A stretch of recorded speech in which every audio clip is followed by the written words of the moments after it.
Good morning. ప్రభువైన యేసుక్రీస్తు వారి పరిశుద్ధ నామములో అందరికీ శుభాలు.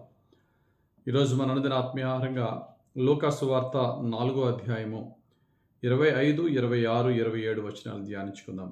ఏలియా దినముల యందు 3 ఏండ్ల 6 నెలలు ఆకాశము మూయబడి దేశమందంతటను గొప్ప కరువు సంభవించినప్పుడు ఇశ్రాయేలులో అనేక మంది విధవరాండ్రుండినను ఏలియా సీదోనులోని సారేపోతను ఊరిలో ఉన్న ఒక విధవరాలి యొద్దకే గాని మరి ఎవరి యొద్దకును పంపబడలేదు. మరియు ప్రవక్త అయిన ఎలీషా కాలమందు ఇశ్రాయేలులో అనేక కుష్ఠరోగులుండినను సిరియా దేశస్థుడైన నయమాను తప్ప మరి ఎవడనూ శుద్ధి నొందలేదని నేను మీతో నిశ్చయంగా చెప్పుచున్నాను. యేసుక్రీస్తు ప్రభు స్వయంగా చెప్తున్న మాటలు ఇవి. ఏంటి సందర్భం ఏంటంటే, యేసుక్రీస్తు ప్రభు అన్ని చోట్లకి వెళ్ళి బలమైన అద్భుత ఆశ్చర్య కార్యాలు చేసొచ్చి తన స్వగ్రామమైనటువంటి నజరేతుకు వచ్చినప్పుడు యేసుక్రీస్తు ప్రభు యొక్క దైవత్వాన్ని, ఆయన శక్తిని చూసి యేసు ప్రభుని గౌరవించడం మానేసి యేసు ప్రభుని తృణీకరించి మాట్లాడుతున్నారు తన సొంత జనాంగం. కారణం ఏంటి? యేసు ప్రభు చెప్పేశాడు, ప్రవక్త తన సొంత జనము, తన సొంత ప్రజల దగ్గర తప్ప ఎక్కడ ఘనహీనుడు కాడని. యేసు ప్రభుని తృణీకరించి మాట్లాడుతున్నారు. ఏంటి ఇతనికి ఈ గౌరవం? ఇతడు వడ్లవాని కొడుకు కాదా? ఇతడు తోబుట్టూరు మనతో పెరిగినోళ్ళు కాదా? ఏంటి ఈ యొక్క ప్రత్యేకమైనటువంటి గౌరవం అన్నట్టుగా యేసు ప్రభుని చాలా తక్కువ చేసి మాట్లాడుతుంటే యేసు ప్రభు అన్నారు. ఏంటన్నారంటే, ఇశ్రాయేలు దేశంలో ఘోరమైన కరువు 3.5 సంవత్సరాలు తినడానికి తిండి లేని కరువు వచ్చినప్పుడు చాలామంది పేద విధవరాలు ఆహారం లేక అల్లాడిపోతున్నారు. కానీ అదే ఇశ్రాయేలు దేశంలో ఉన్న ప్రవక్త అయినటువంటి ఏలియా అని దేవుడు ఇశ్రాయేలు దేశంలో ఉన్న ప్రజలను కరుణించమని పంపలేదు, కానీ సారేపాతు గ్రామంలో ఉన్న విధవరాల దగ్గరికి పంపించాడు. ఇశ్రాయేలీల్లో పేదలు లేరనా? ఎందుకు ఈ అన్యురాలు కావాల్సి వచ్చింది?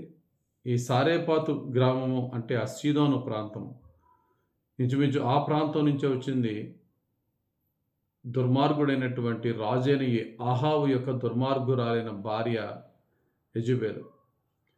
కాబట్టి ఆ ప్రాంతానికి చెందిన అన్యురాలైనటువంటి సీదోను ప్రాంతానికి చెందిన ఈ యొక్క విధవరాల దగ్గరికి ఎందుకని ఇంతమంది, సీదోను కాదు సారేపాతు, 26వ వచనంలో ఏలియా సీదోనులోని సారేపోతను ఊరు. సారేపాత్ అనే ఒక చిన్న గ్రామం. ఈవిడి ఇశ్రాయేలురాలు కాకపోయినా అన్యురాలైనప్పటికీ కూడా ఎందుకని ఏలియా అక్కడికి వెళ్ళవలసి వచ్చింది? దేవుడు అక్కడికి ఎందుకు పంపించాడు?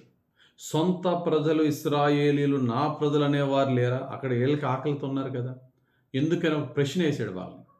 నెక్స్ట్ రెండో క్వశ్చన్, ఎలీషా కాలంలో సొంత ప్రజలైన ఇశ్రాయేలీల్లోనే కుష్టి వ్యాధి కలిగిన వాళ్ళు చాలామంది ఉన్నారు. వారిలో ఎవరిని కరుణించకుండా ఎక్కడో శత్రు దేశమైనటువంటి సిరియా దేశపు సైన్యాధిపతి అయినటువంటి నయమాన్ను మాత్రమే స్వస్థపరచడం ఏంటి?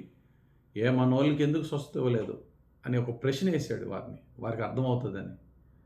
నేను అన్యజనుల దగ్గరికి వెళ్ళినప్పుడు ఎన్నో అద్భుతాలు చేస్తున్నాను. కారణం ఏంటంటే, వారు నన్ను ఎంతో గౌరవించి నన్ను విశ్వాసం ఉంచుతున్నారు. విశ్వాసానికి ఫలముగా నా కృప వారి మీదకి వచ్చి అనేకమైన అద్భుతాలు మేలుతో వారిని దీవిస్తున్నారు. మీరు నా యందు విశ్వాసం ఉంచట్లేదు కనుక, నన్ను తృణీకరిస్తున్నారు కనుక, మీరు నా స్వజనమైనా సరే ఏ కార్యం మీ వద్ద చేయనని చెప్పి అన్యజనుల ప్రాంతంలో అద్భుత ఆశ్చర్య కార్యాలు చేసిన దేవుడు తన సొంత గ్రామానికి వచ్చి వారి యొక్క అవిశ్వాసాన్ని చూసి ఆశ్చర్యపోయి అక్కడ ఏ గొప్ప కార్యాలు చేయలేదు. దేవుని కృపను వారు పొందుకోలేదు. ఈరోజు ఈ వాక్యం ద్వారా మనం తెలుసుకోవాల్సిన సత్యం ఏంటంటే, మనం క్రైస్తవులమైన 3-4 తరాల క్రైస్తవులమైన దేవుని కృప మన మీదకి ఖచ్చితంగా వస్తుందని ఎప్పుడు అనుకోవద్దు. అసలు ఊహించని వారి మీదకి దేవుని కృప వస్తుంది. వీళ్ళు ఊహించలేదు. సారేపాతు గ్రామంలో ఆ యొక్క విధవరాలు ఆ పూటకి తన బిడ్డకి తిన్న తర్వాత ఇంకా చనిపోవడం ఆకలితో ఆ స్థితిలో దేవుడు తను కరుణిస్తాడని ఆమె ఊహించలేదు. గ్రేస్ అనేది అన్ఎక్స్పెక్టెడ్ పీపుల్ జీవితాల్లో దేవుడు కలుగజేస్తాడు. ఎవరైతే ఎక్స్పెక్ట్ చేస్తారో వాళ్ళు ఓవర్ కాన్ఫిడెంట్గా ఉంటూ, నా దేవుడు నన్ను ఎందుకు కరుణించాడు, నేను ఆయన బిడ్డను కదా అని అనుకుంటారు. కానీ ఊహించని రీతిగా ఎవరైతే దీనత్వం కలిగి ఉంటారో దేవుని మాటకు లోబడతారు. వీరిద్దరూ దేవుని మాటకు లోబడ్డారు. సారేపాతు గ్రాముల విధవరాలు ఏలియా వెళ్ళి కొంచెమే ఆహారం ఉన్న అందులో మొదటి రొట్టె నాకు ఇవ్వమన్నప్పుడు నేను ఇవ్వను పోవంలే లోబడింది. ఆమె మనసుని దేవుడు చూశాడు, అందుకనే దేవుడు పంపించాడు. సిరియా దేశం నుంచి వచ్చిన సైన్యాధిపతి అయిన నయమాను ఆ ఎదురుగుండున్న యోర్దాన్ నదులు 7 సార్లు మొలగమంటే తనకు అహం అడ్డొచ్చింది. కానీ తన పనివాడు మాట విని కాదని లోబడ్డాడు, ములిగాడు. అద్భుతంగా కుష్టి వ్యాధిని దేవుడు స్వస్థపరిచి ప్రవక్త మాట విన్నందుకు దేవుడు ఆరోగ్యం ఇచ్చాడు. ఇక్కడ 2 విషయాలు మనకు కనబడుతుంది. 1 విశ్వాసము, 2 విధేయత. Faith and obedience. మన క్రైస్తవులమా, హిందువులమా, ముస్లింలమా, లేకపోతే దేవుడే లేడనే వారమా, ఎవరైనప్పటికీ కూడా దేవుని వాక్యం మన యొద్దకు వచ్చినప్పుడు విశ్వాసముతోనూ విధేయతతోనూ లోబడితే దేవుడు ఊహించని విధంగా గొప్ప కార్యాలు, ఆయన కృప గొప్ప కార్యాలు జరిపిస్తాడు. గ్రేస్ మేనిఫెస్టేషన్ అయిపోతాయి.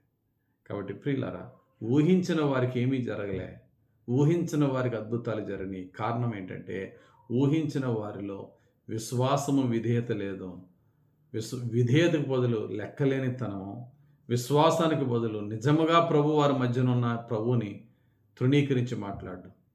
కానీ ఈ యొక్క అన్యజనులు ప్రభు మాట విని, అనగా దైవ సేవకుని మాట విని వారు లోబడ్డారు. ఈరోజు దేవుని యందు విశ్వాసం ఉంచుదాం.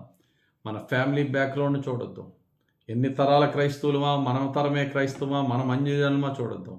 నమ్మిన వారికి, విశ్వసించిన వారికి లోబడు వారందరికీ దేవుడు అద్భుతాలు చేసే దేవుడు. యేసయ్యను హృదయపూర్వకంగా విశ్వసిద్దాం, మనసారా లోబడదాం, దేవుని కృపను పొందుకుందాం. దేవుడు తన పరిశుద్ధ వాక్యం మన జీవితంలో సంపూర్ణంగా ఫలింపజేయునుగాక. ఆమెన్.